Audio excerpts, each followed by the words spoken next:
Hello everyone, my name is Farasat Jabi and today you are watching another episode of our program, Guest on Campus. Let me introduce our wonderful guest today. We have with us Friends of Foreman. Let me introduce very briefly each of them to you and then we'll talk about this idea, Friends of Foreman, in detail. So for today's panel, we have with us Reverend Dr. Roger Dermody. He's Executive Director of Friends of Foreman, and he's from Louisville, Kentucky. Then we have Reverend Dr. Graham Beard. Perfect. He's from San Francisco. Then we have Honorable Elizabeth Terry Denning, and then Mrs. Patty Picardi, and Reverend Matt Ram. So first of all, welcome to Foreman Campus, and more importantly, welcome to Media Center of our Mass Communication Department. I think it is very important for our viewers to know that this Media Center, this facility where we are recording this podcast right now, a significant portion of financial support for this facility came from Friends of Foreman. So on behalf of my department, myself, faculty, students, and staff, I would like to say thank you. And with that, we're very happy to have you here today with us. So let's get started. I would like to begin with this idea of Friends of Foreman. So the podcast that we are recording right now, we will upload it on our Media Center YouTube channel. And among our viewers and subscribers, we have people from Foreman campus and outside Foreman campus. And then we also have viewers and subscribers who watch our content from other circles of communication and media studies in Lahore, which is of course country's second largest metropolis.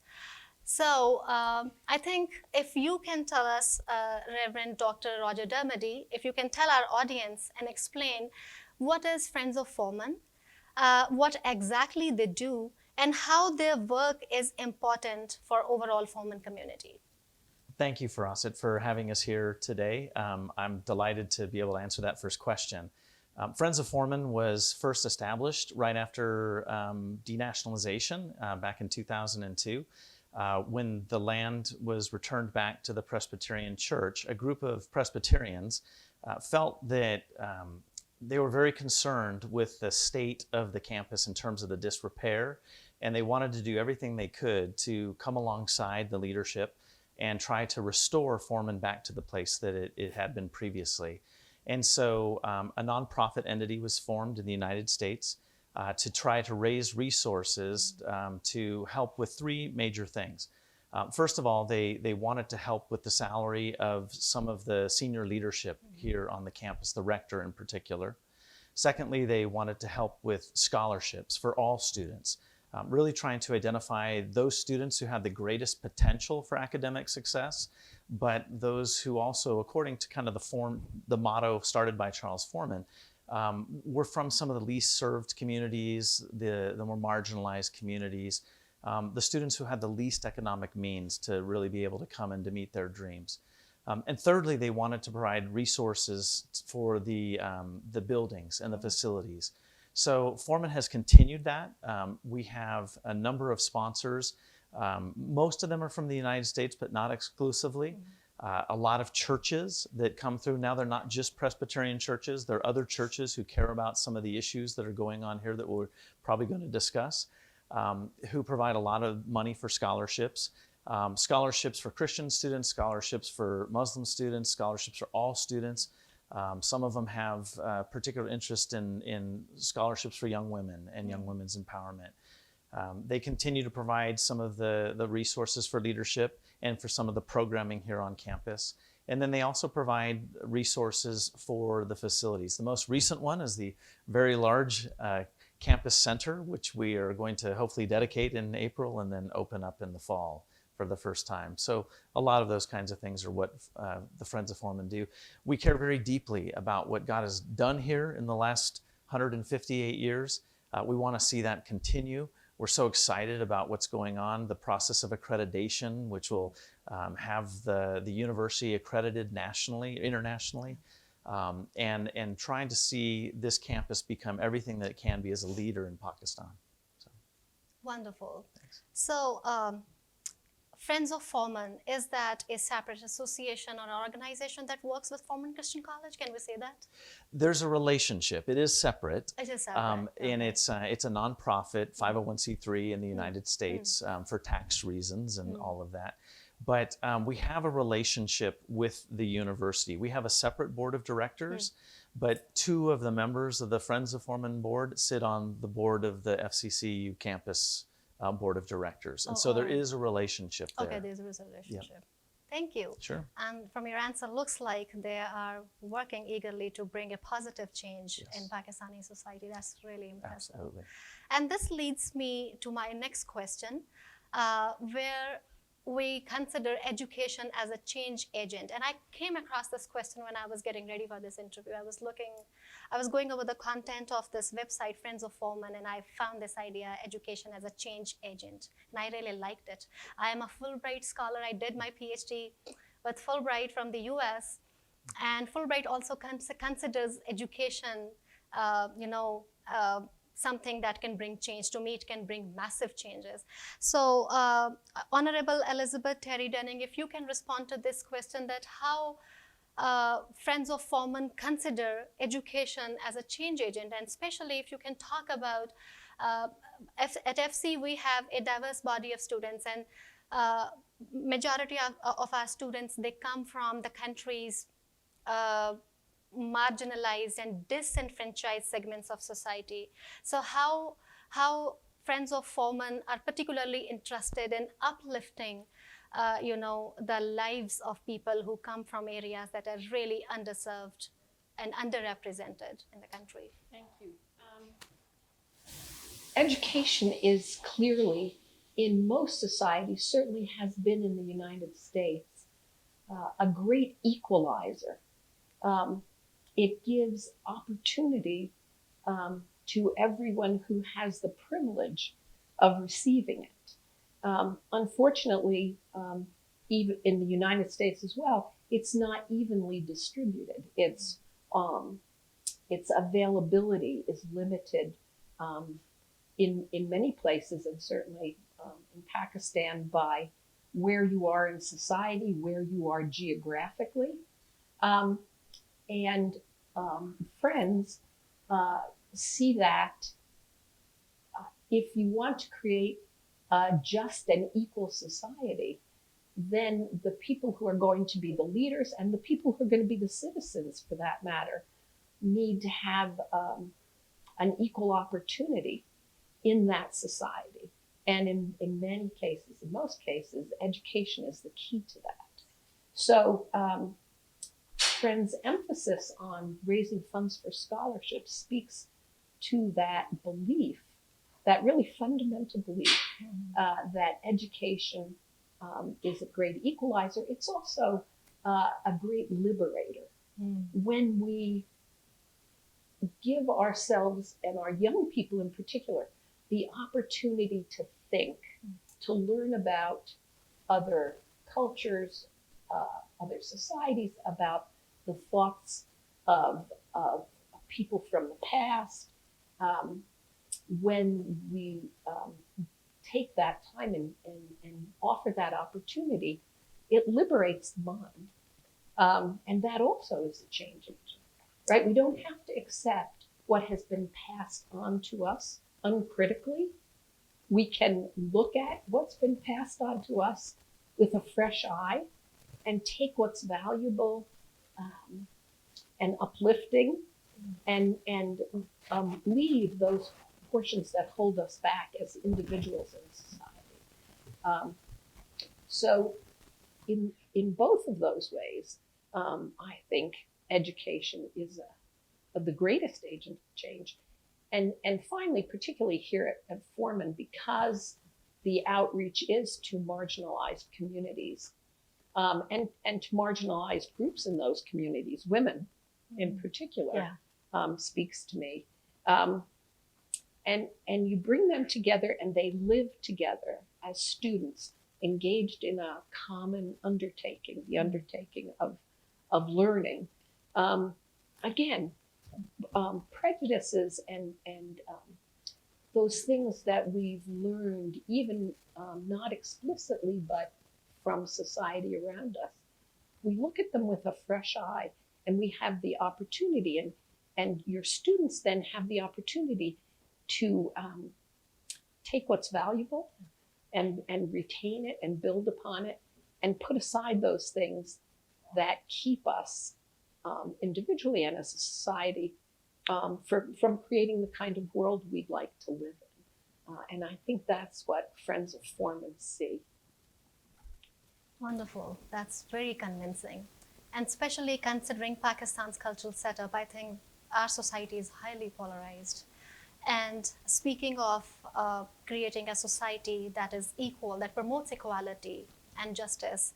So Pakistani cultural setup, unfortunately, is patriarchal. And even majority of our students who come and study here, they come from a conservative leaning sort of environment. So my next question would be from Reverend Graham Baird. And if you can talk about Foreman's emphasis and focus on women empowerment, because we know, I have been teaching at Foreman for past several years now, and we know that the journal academic culture at Foreman encourages women and women leadership as well. So if you can talk about Friends of Foreman's focus on overall women empowerment. Thank you, Firaset. And the fact that you're a Fulbright scholar yourself speaks to your very question. This matters a lot to me. I have two daughters. I have a 14-year-old and a 6-year-old. And the very thought that they could potentially rise as high as their potential might go is what gets me out of bed in the morning. Now, here's an interesting point. Pakistan has risen women in leadership higher than my own country has. I believe we've had a prime minister or so who was a capable woman.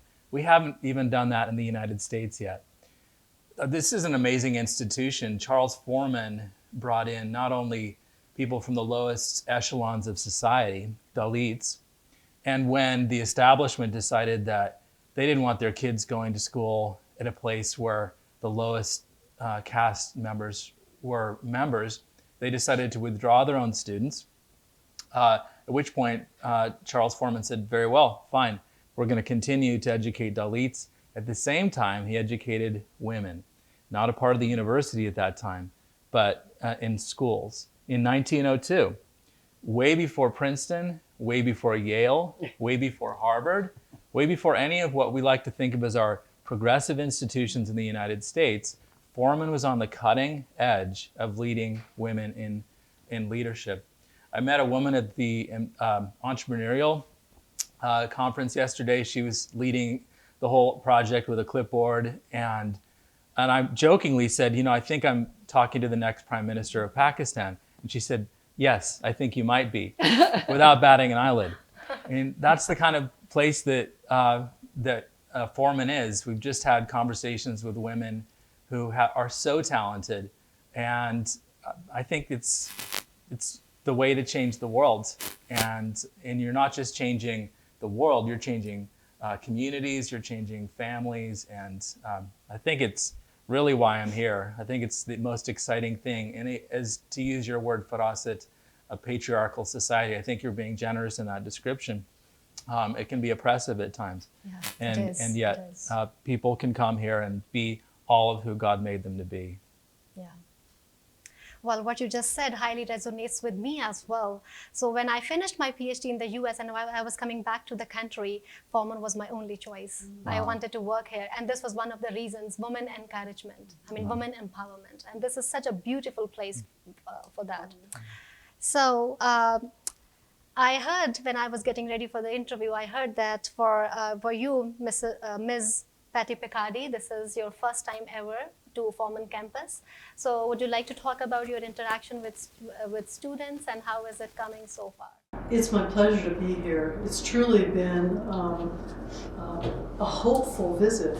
Not only is the campus a beautiful place to walk around in, but the tenor, the culture is qualitatively more positive than many of the universities in America. you can sense the collaboration and the genuine appreciation, instead of the polarization that my country is increasingly struggling to get out from under.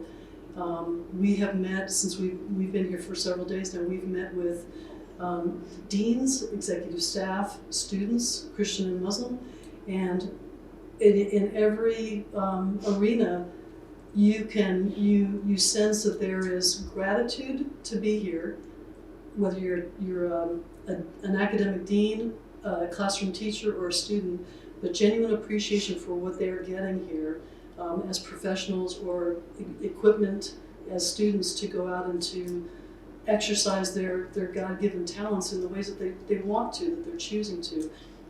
And I just find that incredibly inspiring. I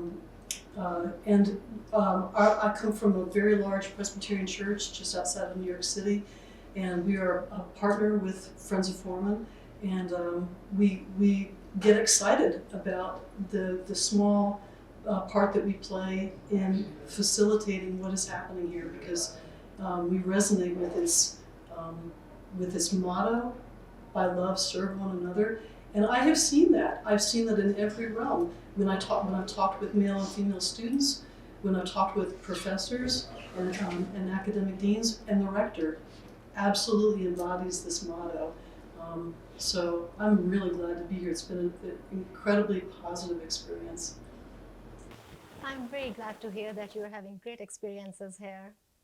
So at FC College, we have a diverse body of students. Our students come from different cultural backgrounds. We have students from southern Punjab, which is a remote area of this province. We have students from interior Sindh, and then we have students from the province of Balochistan. And then we have students who come from different religious backgrounds, from different linguistic backgrounds, ethnicity backgrounds. So Pakistan already is a multicultural, multilingual country.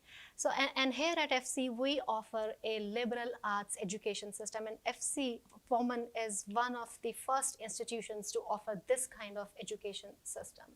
So, Reverend Matt Schramm, if you can respond to this question, how you think this liberal arts system of education intersect with a diverse body of students? A liberal arts education is focused on educating the whole person, and in a way teaching students how to think rather than what to think.